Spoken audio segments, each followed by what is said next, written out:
Enjeu exclusif avec Téléstar. Enjeu cette semaine, un abonnement à Téléstar pour tout savoir sur la télé et les stars. Plus un voyage à Hollywood avec visite des célèbres studios de cinéma. Plus 2 chèques de 5 000 francs. Pour participer, répondez à cette question. Inscrivez votre réponse sur le bulletin Téléstar de cette semaine ou sur papier libre et renvoyez-la à cette adresse. Ou jouez dès maintenant au 0892 704 705 ou sur le 3615 TF1. Bonne chance. Toutes les infos sur la télé et les stars, c'est exclusif avec Téléstar.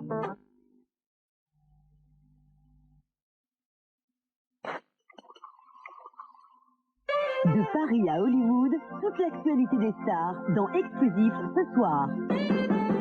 Bonsoir à tous, préparez-vous à passer une nuit terrorisante. Aujourd'hui c'est Halloween, en attendant c'est exclusif. Bonsoir. Bonsoir Flavie, vous avez un gros truc sur la joue droite, c'est quoi? C'est pas un gros truc, c'est pas une tache, c'est une araignée qui me grimpe dessus. C'est Halloween. Ah d'accord, ceci explique cela peut-être. Voilà, exactement. Très bien, allez tout de suite les titres en images. Axel Red, l'expédition à la hausse d'une chanteuse engagée, confrontée à l'exploitation des enfants dans les villages les plus reculés du pays, elle témoigne. Gérard Depardieu et Glenn Close se font voler la vedette par de vrais chiens. Vous découvrirez les dessous du tournage très au poil du film Les 102 Dalmatiens. Danny Boone et Judith Godrèche à l'unisson parents d'un petit garçon d'1 an. Ils ont travaillé main dans la main pour le spectacle de l'humoriste. Ils sont dans Exclusif. C'est la première interview de Catherine Zeta-Jones depuis la naissance de son fils. La future Madame Douglas lève le voile sur son mariage, qui aura lieu le 18 novembre prochain. Ce soir, sur TF1, ils ne seront pas 1, ils ne seront pas 10, ils ne seront pas 50, mais ils seront 101. C'est vertueux à vous faire passer une soirée au poil. Roger et Anita qui convolent, tout comme leurs Dalmatiens, Pongo et Perdi, poursuivis par une Cruella inoubliable en la personne de Glenn Close, vous donne rendez-vous à 20h50. À sa sortie il y a 3 ans, les 101 Dalmatiens avaient attiré plus de 4 millions de spectateurs. Alors bien sûr, on n'allait pas s'arrêter en si bon chemin. Oui, la preuve avec, puisque le deuxième volet est déjà en boîte, il sortira en février 2001 sur nos écrans. Alors à votre avis, Flavie et vous même, ils sont combien maintenant? 102. Voilà. On a un de plus. Je vous laisse pas le temps de répondre. Non. Hein. Glenn Close reprendra le rôle de Cruella, épaulé cette fois-ci par Gérard Depardieu qui interprétera Jean-Louis Lepelt. C'est le couturier qui se chargera de confectionner le fameux manteau en peau de dalmatien. C'est c'est assez confortable ça. Voyez-vous, Ouais. Allez, le tournage a eu lieu à Londres au printemps dernier. Nous nous sommes glissés dans la Meute le dernier jour. Les chiens sont aussi bien brossés que les comédiens sont décoiffés, vous allez voir. Et aux surprises, pas l'ombre d'un dalmatien. Explication tout de suite grâce à Karen Perrin-de-Boc. Avec un tel titre et de telles images, on pourrait s'attendre à voir des dalmatiens partout. Pourtant, sur le tournage du prochain film des studios Disney, les véritables vedettes, ce sont ces 3 chiens. Dans ce film, Bob, Peggy et Bo vont devoir empêcher la terrible Cruella Deville et son ami Lepelt, joués par Glenn Close et Gérard Depardieu, de voler les dalmatiens pour les transformer en manteaux de fourrure. Et même s'ils sont ennemis dans le film, sur le tournage, la cohabitation acteurs-animaux s'est bien passée. Vous savez, on m'a toujours dit, ne travaille jamais avec des enfants ou bien des animaux. Finalement, j'ai travaillé avec les deux, mais tout s'est bien passé. Et Gérard m'a même dit qu'il devait toujours bien jouer, parce qu'il savait que je choisirais sans aucune hésitation la scène où le chien serait meilleur que lui. Choyés comme des stars, les chiens possèdent chacun leur propre soigneur, leur tapis de repos et même leur doublure lumière en plastique, histoire de ne pas se fatiguer entre les prises et d'être au poil durant les scènes. Bo a été dressé durant 16 semaines avant que le tournage ne commence. Et comme les autres chiens, il n'avait jamais été dressé auparavant. Le secret, c'est la nourriture. Et même si les chiens sont nourris normalement, comme les autres chiens, ils ont droit à des récompenses. Je crois que ce qui leur plaît vraiment, c'est de réussir ce que nous leur demandons. Entre les chiens et leurs dresseurs, tout marche au doigt et à l'œil. Un geste pour les faire coucher, un autre pour les faire aboyer, encore un autre pour les mettre debout. Entre les deux, la compréhension est totale. Mais même dans ce contexte, ce n'est pas facile pour les acteurs de travailler. En tant qu'acteur, le plus difficile, ça a été de passer outre l'agitation et le bruit durant les scènes, à cause de la présence des dresseurs. Vous savez, c'était difficile de pouvoir répéter ou même de pouvoir jouer la scène parce que les dresseurs parlaient tout le temps pour pouvoir diriger les chiens. Pourtant, en dépit de toutes ces difficultés et même après 6 mois de tournage, ces deux-là s'aiment vraiment. Et puis hier à 12h59, le monde de la littérature et des médias avait l'œil rivé à la télévision ou l'oreille collée à la radio pour entendre en direct à 13h pile le résultat du fameux prix Goncourt. Ce prix littéraire qui existe depuis 1903 a récompensé une multitude d'auteurs célèbres dont Marcel Proust, André Malraux ou encore Marguerite Duras pour son livre L'Amant. Cette année, les jurés ont décerné le Goncourt à un auteur particulier, il s'appelle Jean-Jacques Schul, pour un roman intitulé Ingrid Caven. Et oui, il a décroché cette récompense suprême au 6e tour de scrutin, à une voix de différence avec son principal challenger. Ingrid Caven était une célèbre comédienne et chanteuse allemande de la deuxième moitié du XXe siècle. À noter que c'est seulement le 3e livre de l'auteur. Il faut savoir également qu'évidemment le prix Goncourt, c'est un véritable tremplin, une récompense qui accélère instantanément les livres du gagnant. Un Goncourt, ça assure environ 300 000 exemplaires vendus grâce à cette petite, je vais la mettre à l'endroit, grâce à cette petite banderole rouge qu'appose tout de suite après l'annonce du résultat la maison d'édition sur la couverture du lauréat. Exclusif a voulu savoir comment et en combien de temps exactement l'éditeur a réagi pour faire imprimer et distribuer cette dernière banderole du millénaire. Reportage. Aujourd'hui, le plus prestigieux, le plus vendeur des prix de littérature, le Goncourt, a été décerné à Jean-Jacques Schul pour son livre Ingrid Caven. Nous allons assister maintenant à la fabrication de ce qui deviendra peut-être le best-seller de l'année. C'est parti. Hier à 13h, cette imprimerie apprend à la radio que le Goncourt 2000 est attribué à un auteur de la maison d'édition avec laquelle elle travaille. La fabrication de la célèbre bande rouge et de la couverture démarre. À partir de 15h, on a commencé à imprimer. Et il en sort à peu près toutes les minutes combien? On arrive à monter à peu près aux alentours de 30 000 exemplaires à l'heure. Donc là, c'est les bandeaux, c'est ça exactement? Oui, tout à fait. Ce sont les bandeaux qui viennent autour des livres. Et il y en a une vingtaine, vous voyez, par feuille. Ça nous fait un tirage d'aux alentours de 11 000 feuilles. Et vous avez un confrère qui s'occupe d'imprimer l'intérieur et de brocher l'intérieur et de mettre le bandeau autour de la couverture. D'accord, bon bah on va aller voir ça. Hein. À 100 km de là, les 50 000 premières couvertures et bandeaux sont livrés. C'est ici que le livre sera imprimé et relié avant de revêtir le bandeau rouge tant convoité. Donc là on arrive en bout de chaîne, qu'est-ce qui va devenir de ces livres maintenant? Eh bien 20 000 exemplaires sur 150 000 commandés partiront demain matin au camion et on peut souhaiter que les lecteurs les auront l'après-midi en librairie. Bon, bah il reste plus qu'à souhaiter bonne lecture à nos téléspectateurs. Puis sachez que Ingrid Caven, qui a prêté son nom au livre et qui est également l'héroïne donc du roman, donnera un concert aux Folies Bergères le 27 novembre. Notez également que l'auteur Jean-Jacques Schul partage la vie de l'artiste depuis maintenant 20 ans. Dans quelques minutes, Danny Boone est en parfait état physique, je vous l'assure, c'est le titre de son nouveau spectacle. Et puis également, nous rejoindrons Axel Red au Laos, elle est ambassadrice de l'UNICEF. Puis on partira aux États-Unis pour deux choses. La première, les stars qui soutiennent les deux candidats à la présidence américaine. Et puis vous découvrirez les premières images du film Drôle de Dame, puisqu'on était à l'avant-première officielle à Hollywood. Voilà, on se retrouve donc dans quelques instants. À tout de suite, merci.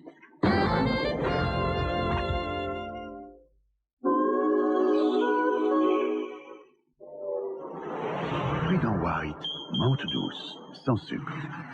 Essayez le nouveau Freedom White au paquet argenté.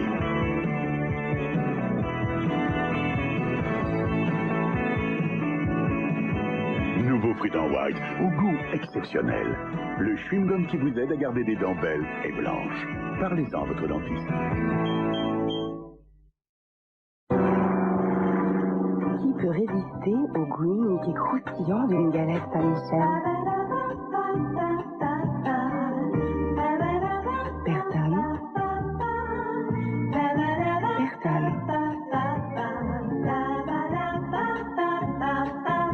Et maintenant, il y a les petites galettes à découvrir. On a tous un petit côté Saint-Michel. Une sensation de fraîcheur incroyable. Découvrez un fond de teint unique, All Day Aqua. Ultra léger. Rafraîchissant. Et très hydratant. Nouveau, All Day Aqua de Nivea Beauté. Un fond de teint devient source de fraîcheur. La plus belle façon d'être moi.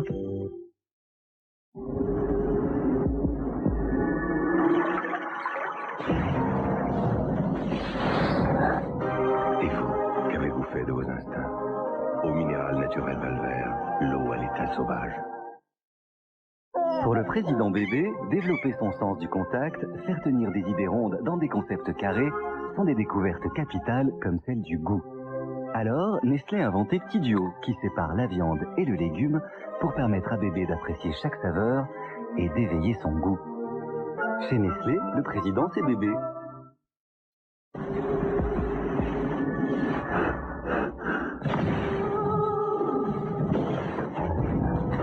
Et vous, qu'avez-vous fait de vos instincts?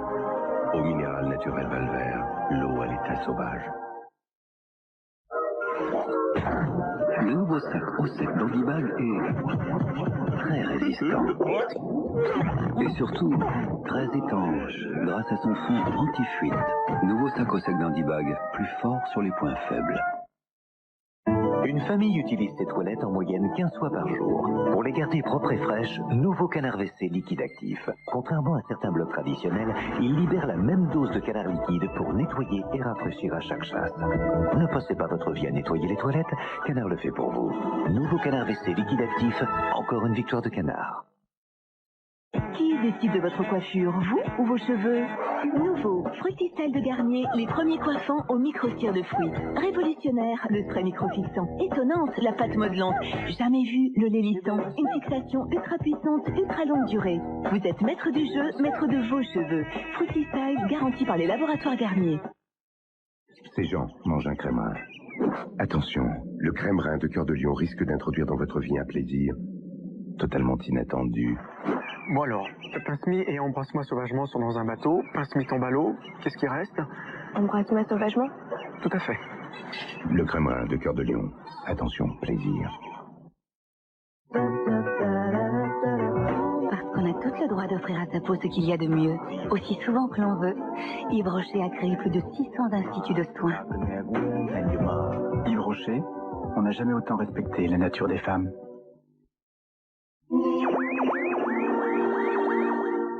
De Paris à Hollywood, toute l'actualité des stars dans Exclusif ce soir.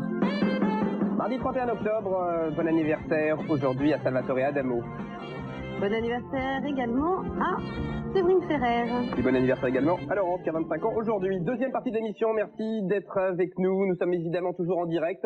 Rencontre dans un petit instant avec les stars qui soutiennent les deux candidats à l'élection présidentielle américaine. Il s'agit bien sûr d'Al Gore et de George Bush Jr. Vous allez voir qu'elles sont très nombreuses. On les a rencontrées. On vous emmènera également à Hollywood à l'avant-première officielle du film Drôle de Dame qui sort le 22 novembre chez nous. Et puis on ira également en Asie, au Laos précisément, à la rencontre d'Axel Red, présente là-bas en tant qu'ambassadrice de l'UNICEF. Mais tout d'abord, une nouvelle très importante. Et oui, j'évolue. Danny Boone, oui, je change. Danny Boone est en parfait état. C'est lui qui le dit et qui l'affirme haut et fort sur l'affiche de son nouveau spectacle. Pour le vérifier, on ne sait jamais. Il suffit d'aller le voir. Il est en effet en tournée dans toute la France pendant 3 mois et fera rire l'Olympia à Paris du 14 au 17 décembre prochain où le spectacle affiche déjà compté. Et dans ce spectacle, justement, mis en scène par sa femme, Judith Godrèche, qu'il avait rencontrée en 97 sur le tournage du film Bimboland du metteur en scène Ariel Zetoun, 14 sketchs inédits et 14 personnages différents, évidemment à mourir de rire. Ah tiens, on va se gêner. Samedi dernier, Laurent Alves, lui aussi en parfait état de marche, a suivi Danny Boone, accompagné de Judith Godrèche, lors d'une émission de radio avant de prendre la route pour Bourges, où il se produisait devant 1300 personnes hilares, évidemment. Elle monte la petite bête alors. Elle monte, oui. Ouais, c'est ça. 14h dans les studios d'une grande radio. Danny Boone a rendez-vous. Et pas avec n'importe qui, puisqu'il est venu embrasser celle qui partage sa vie depuis 3 ans, Judith Godrèche. Il y a 1 an, elle lui donnait un petit garçon prénommé Noé. Aujourd'hui, elle signe la mise en scène de son nouveau spectacle. Je faisais une lecture pour des amis et j'étais là, je lui donnais des idées, il m'a dit qu'elle était bonne, il m'a dit pourquoi tu fais pas mise en scène, j'ai dit écoute pourquoi pas, mais on a qu'à garder un secret, parce que on sait pas si ça va marcher. C'est fait comme ça, très naturellement. On avait peur d'ailleurs au début parce qu'on voulait pas, elle hésitait même à mettre son nom sur l'affiche parce que comme elle est actrice quoi, donc c'est une actrice qui mettait en scène un comique, elle avait un peu peur que ça me desserve, alors que pas du tout. Pas du tout, et même au contraire, cette collaboration est un succès. Et depuis le 6 octobre, l'humoriste a entamé une tournée de 3 mois à travers toute la France. Jusqu'à la dernière minute, Judith est là pour prendre soin de son petit mari qui, ce soir, est attendu dans le département du Cher. Au revoir, mon chéri. Au revoir, mon amour. Vois-toi bien. Oui. J'arrive pas à le fermer. À tout à l'heure. Et sur la bouche? Non, ouais. Ça y est, il est fermé. Direction Bourges, une ville qu'il est impatient de découvrir. Il fait beau, hein. Il va faire beau pour arriver sur Bourges. C'est ça, printemps de Bourges, tu vois. Mais l'humoriste est aussi un bourreau de travail et même en voiture, il ne s'accorde aucun temps mort. Je révise mon texte, j'écoute le spectacle, comme ça je l'ai bien en tête, parce que je suis très obsessionnel, j'ai vraiment envie que tout soit au millimètre, quoi. 19h. Danny Boone arrive au théâtre et déjà ses fans sont là pour l'accueillir après une longue absence sur scène. Ouh, la grande photo. J'ai arrêté pendant 2 ans, j'ai vraiment rien fait. Ça permet de prendre du recul et de se retrouver dans une situation qui était celle des débuts, c'est-à-dire on n'était pas connus, on faisait pas de promo, on jouait pas beaucoup. Avant, je trouvais ça cool, le piano. Prendre de la place et de la poussière. Saloperie de noble. Et depuis que je fais des notes avec, j'arrête de shooter dedans, hein. Il y a eu dans mon enfance presque des moments de survie que je retrouve sur scène, de remise en question totale où j'arrive au début, les gens ne sont pas acquis, puis il faut, on mène jusqu'au bout et après on recommence, on se remet en question le lendemain pour répéter toujours la même mise en danger. À 15 ans, il faisait ses premiers mimes dans la rue. À 18 ans, il écrivait ses premiers sketchs. De la musique à la chanson, en passant par les imitations, aujourd'hui à 34 ans, l'humoriste est, comme l'indique le titre de son spectacle, en parfait état. Et puis après l'Olympia, Danny Boone sera sur la scène du Casino de Paris à partir du 30 janvier 2001. Il reste exactement une semaine à Bill Clinton pour profiter de son fauteuil confortable de président des États-Unis, puisque dans 7 jours, pile, l'un des 2 candidats opposés, Al Gore ou George Bush Jr., prendra la place de l'homme le plus puissant de la planète. En ce moment, les 2 hommes sont très proches dans les sondages, et même les spécialistes de politique sont absolument incapables de pronostiquer le futur vainqueur. Alors pour faire la différence, Gore et Bush réunissent autour d'eux un maximum de stars pour essayer de mobiliser l'électorat. Et ça, c'est moins qu'on puisse dire. Alors Bruce Willis, Arnold Schwarzenegger, Bo Derek, eux, s'affichent clairement du côté des Républicains. Robert De Niro, Julia Roberts, John Travolta soutiennent quant à eux activement le parti démocrate. Alors les stars aux États-Unis prennent vraiment parti pour leur poulain. Elles n'hésitent d'ailleurs pas à monter sur scène, à chanter et même parfois à déstabiliser le président des États-Unis. Et c'est ce qui arrivait lors de l'anniversaire d'Hillary Clinton, transformé en véritable meeting politique. Vous allez voir qu'une très grande star américaine titille physiquement le président. Exclusif est donc parti au cœur de ces élections présidentielles américaines et il vous montre à quel point la politique et le show business font bon ménage. Il y a un truc qui vous démange là ou pas? J'ai très mal. Ah d'accord, allez, regardez.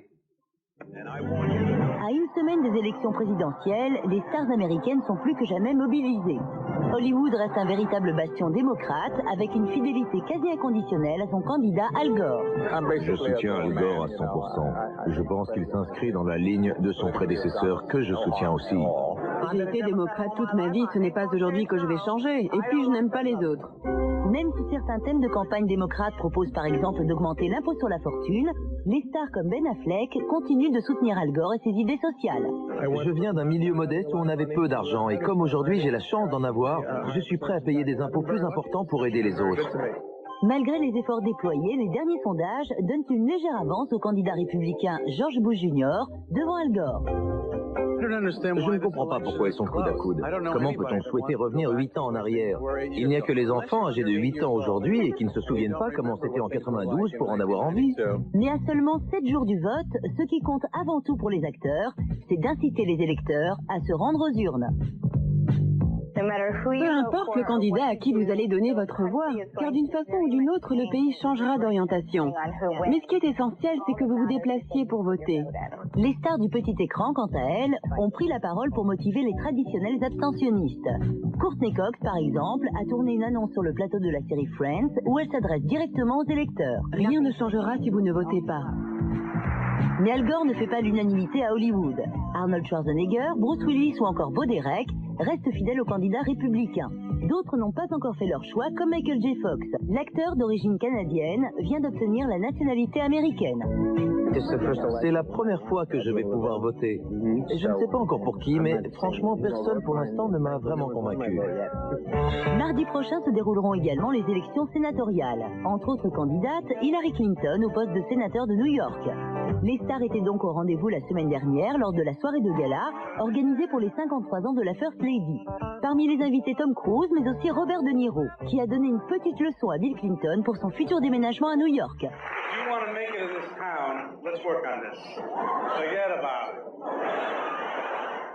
Forget about it. Forget about it. Forget about it. Forget about it. What's the matter with you? You talking to me? Forget about it. Résultat de l'élection du 43e président des États-Unis le 7 novembre prochain. Et puis tout va très bien pour Agnès Jaoui et Jean-Pierre Bacri. Leur dernier film, Le goût des autres, je vous le rappelle, très bien marché en France avec plus de 2 millions d'entrées. Sachez qu'il va être proposé pour représenter la France lors de la prochaine cérémonie des Oscars dans la catégorie meilleur film étranger, bien sûr. On croise les doigts. Ah oui, on croise les doigts. On est d'accord pour dire que Catherine Zeta-Jones c'est une star. Oui, c'est cool. Et elle a sa place aussi dans le Star News. Regardez. La semaine dernière, pour sa première sortie publique depuis son accouchement, Catherine Zeta-Jones a levé le voile sur son futur mariage avec Michael Douglas. Comme toutes les mariées, je ne suis pas prête. Mais ce sera l'un des plus beaux jours de ma vie. Après la naissance de mon fils, bien sûr. La cérémonie se déroulera le 18 novembre prochain à New York et Kirk Douglas a déjà préparé un discours. Je suis certain que mon père aura beaucoup de choses à dire. Je le connais bien, vous savez. Lisa Minnelli va mieux. Accompagnée de sa demi-sœur Lorna Luft, elle a quitté hier l'hôpital de Floride où elle était soignée pour une encéphalite virale, une infection du cerveau qui peut être mortelle. Lisa Minnelli, 54 ans, est ensuite rentrée à son domicile où elle récupère sous surveillance médicale. À 14h aujourd'hui, dans le cadre de l'affaire Diana, la Cour d'appel a confirmé le non-lieu pour les 9 photographes et le motard de presse impliqués dans l'accident mortel de la princesse et de Dodi Al-Fayed. Il n'est pas possible de se satisfaire d'une telle décision qui clôt presque définitivement ces investigations. De la même façon que si on respecte son chagrin, il faut que M. Al-Fayed apprenne à respecter le droit en France. Les avocats de Mohamed Al-Fayed ont annoncé leur intention de se pourvoir en cassation. Le 22 novembre, la France se prépare à voir débarquer dans les salles 3 drôles de dames. Il s'agit de Drew Barrymore, de Cameron Diaz et de Lucy Liu, qui reprennent les personnages de la série télé Drôles de dames, qui a marqué bien sûr les années 80. Alors même si le film s'inspire du scénario de la série, le résultat est radicalement différent, puisque les scènes d'action, par exemple, vous allez le voir, sont spectaculaires. Elles ont d'ailleurs été supervisées par Yuen Woo-ping, qui avait coaché les scènes de kung-fu du film Matrix et qui a également récemment travaillé sur le magnifique Tigre et Dragon de Ang Lee. Mais les 3 drôles de dames ne seraient pas ce qu'elles sont sans la présence de Bosley, un Bosley campé cette fois par Bill Murray. Quant à la célèbre voix off de Charlie, elle est jouée par le comédien John Forsythe, alias Blake Aston dans Dynasty. Voilà, ces 3 agents spéciaux auront pour mission de sauver un mania de la presse qui a été kidnappé. Pour l'anecdote, sachez quand même que 14 scénaristes se sont succédés pour écrire l'intégralité de l'histoire du film. La projection officielle de Charlie et ses drôles de dames a eu lieu tout récemment à Hollywood et on vous y emmène tout de suite. L'adaptation des drôles de dames sur grand écran n'avait pas commencé sous les meilleurs auspices. En octobre 99, alors que Cameron Diaz et Drew Barrymore sont censés débuter le tournage, une ombre plane encore. Qui sera la 3e interprète? On pressent Salma Hayek, Penelope Cruz ou encore la Spice Girl Victoria Beckham. Finalement, c'est Lucy Liu qui sera retenue. Un choix judicieux puisque le trio a aussi bien fonctionné à l'écran qu'à la ville. Mais vous vous tenez la main. Mais juste pour l'interview. C'est vrai? Absolument. On a mis tout ça au point juste avant de venir. Je leur ai dit, hé les filles, et si on se tenait par la main? Alors elles ont suivi. C'est dans notre contrat. Ouais, c'est ça. Pourtant, le tournage ne fut pas de tout repos. L'actrice Drew Barrymore, également coproductrice du film, ne souhaitait pas que les 3 drôles de dames utilisent des armes à feu. Il a donc fallu les initier aux arts martiaux. Sur une journée de 8 heures, on avait des séances d'entraînement qui pouvaient durer de 45 minutes à 2 heures. Et quand vous ressortez de là, vous vous demandez vraiment comment vous allez arriver à tenir tout le reste de la journée. Autre sport de prédilection des 3 comparses, de longues discussions entre les prises. Championne toute catégorie, Drew Barrymore. C'est vrai. Je passais mon temps à leur raconter mes histoires de cœur et à leur demander des conseils. Les mettre amoureuses. J'adore ça.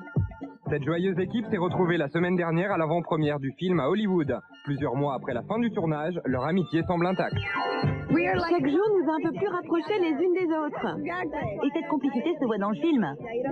Avec tout ce qu'on a vécu ensemble, on a forcément créé des liens très forts. Parmi les nombreux invités, les plus remarqués ont été les 3 drôles de dames de la série télé. Farrah Fawcett, Cheryl Ladd et Jacqueline Smith. Mais aussi John Forsythe, 82 ans, le Charlie d'origine. Salut les filles. Bonjour Johnny.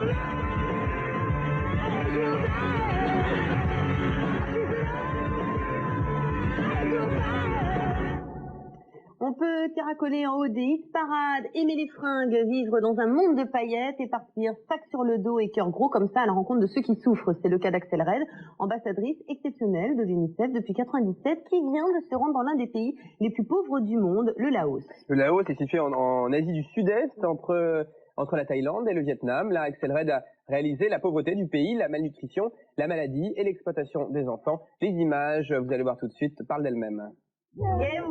Axel Red est une femme engagée. La chanteuse multiplie les missions humanitaires depuis qu'elle a rejoint l'UNICEF en 1997. C'est auprès des enfants du Laos que nous l'avons rencontrée.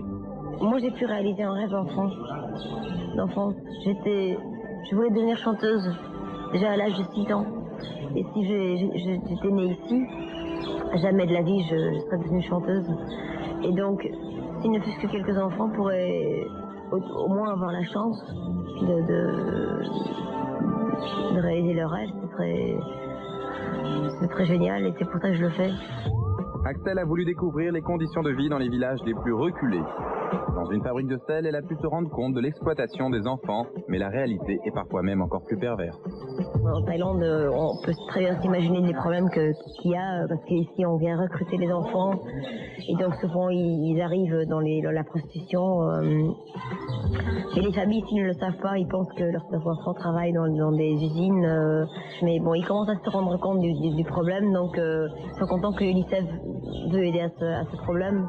Avec la campagne Les enfants du Laos, un atout pour l'avenir, l'UNICEF souhaite récolter près de 3 millions de francs destinés aux enfants vivant dans les conditions les plus difficiles. Je vous rappelle qu'aujourd'hui on est le 31 octobre. Aujourd'hui, tout le monde fête Halloween, sauf moi. J'ai l'impression d'être une sorte d'extraterrestre sur ce plateau. Il y a 2 créatures hyper bizarres à côté de moi. À droite, Flavie qui s'est complètement métamorphosée. Et à gauche, Ness qui vient de nous rejoindre pour nous parler de cinéma. Des films à ne surtout pas rater dans les salles demain. Et on va commencer évidemment, comme il se doit, par le box-office et par un film d'horreur. Ou en tout cas, un pseudo-film d'horreur, une parodie des films d'horreur. Comme quoi, ça tombe bien. Voilà. Effectivement, après un triomphe aux États-Unis, Scary Movie, où la parodie des films d'horreur a fait l'effet d'une véritable bombe côté box-office français, avec plus d'1 million d'entrées en 5 jours seulement. Et avec un public plutôt ado, ce film a un très bel avenir devant lui, puisqu'on est en pleine période de vacances scolaires. Belle performance également pour Merci pour le chocolat, même si les chiffres ne sont pas très impressionnants. Le dernier, Claude Lelouch, a attiré un petit peu plus de 200 000 spectateurs dans les salles. Et puis enfin, de Claude Chabrol. Oui. Et puis enfin, début de carrière moins réjouissant, on va dire, pour le film La Deuxième Vie, la comédie de Patrick Braoudet, qui n'a fait, elle, qu'un tout petit peu plus de 100 000 entrées. Avec l'ermite dans les rôles principaux, et Gad Elmaleh et beaucoup d'autres. Voilà, on passe maintenant à la sélection des films en salle, un peu moins gore cette fois.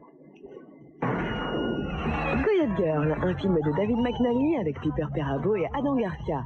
L'histoire d'une jeune fille qui débarque à New York pour devenir chanteuse. Après une série de déboires, elle finira par être engagée dans l'un des bars les plus chauds de la ville, le Coyote Ugly.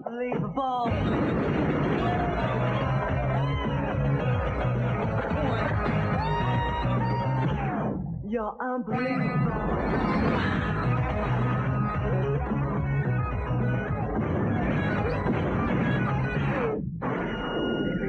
À New York avec Richard Gere et Winona Ryder, réalisé par John Chen, qui signe là un film romantique, une histoire d'amour façon années 40, dans un monde urbain, hyperactif et branché. Richard Gere interprète le rôle d'un quadragénaire séducteur qui tombe sous le charme d'une jeune femme atteinte d'une grave maladie. Je trouve que je suis trop vieux pour toi. Non, je collectionne les antiquités. Ce qui me plaît tant chez toi, c'est que je te trouve parfaitement unique et par conséquent totalement imprévisible. Roméo doit mourir mourir de Andrei Bartkowiak avec Jet Li, grande figure du cinéma asiatique que l'on a vu également dans L'Arme Fatale 4. Roméo doit mourir est un film d'action qui s'inspire librement de la trame de Roméo et Juliette, mais pose en plus le problème de culture, d'intolérance et d'identité.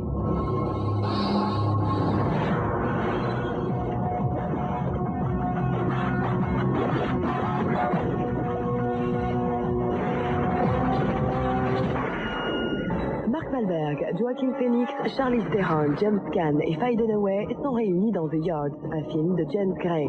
L'histoire d'un jeune homme qui sort de prison avec un seul but, rester dans le droit chemin. Employé par son oncle, il va devenir témoin de chantage, de corruption et de meurtre. Would you be willing to testify under oath in front of the committee? Well, you know I would never do that. I'm not a rat. Voilà, et puis une fois, c'est pas coutume. C'est vrai parce que sur le plan large, en plus, on voit. Vous verrez tout à l'heure. Vas-y. Bon, ouais, donc une fois n'est pas coutume, on va terminer en musique parce qu'une exclusivité, ça n'attend pas. Vous avez fait découvrir le premier single de la belle Kylie Minogue. Voici le deuxième. Ça s'intitule One Night Like This. Hein. Et c'est une exclue. Et donc c'est une exclue. Et pour ce clip, elle a été tournée à Cap d'Agde et dans le casino de Monaco. Ben, alors, allons-y. Merci beaucoup. À demain, ça va aller. Bye bye. Bon, alors, je garde mon sérieux. Figurez-vous qu'on connaît le sexe de l'enfant de Céline Dion et de René Angélil. En février, la chanteuse accouchera. Vous savez, Flavie, que vous avez un goût particulièrement sucré et agréable. Je sais, merci, vous n'êtes pas le premier à me le dire. Allez, dans quelques instants, c'est le Big Deal, suivi à 20h du journal de Jean-Claude Narcisse. Ça coule, c'est dégueulasse. À 20h55, les 101 Dalmatiens, on vous en avait parlé tout à l'heure avec Glenn Close. Voilà, joyeux Halloween. À demain, 18h25. Bonne fête d'Halloween. Bye bye. Ciao, ouais. C'était très bon.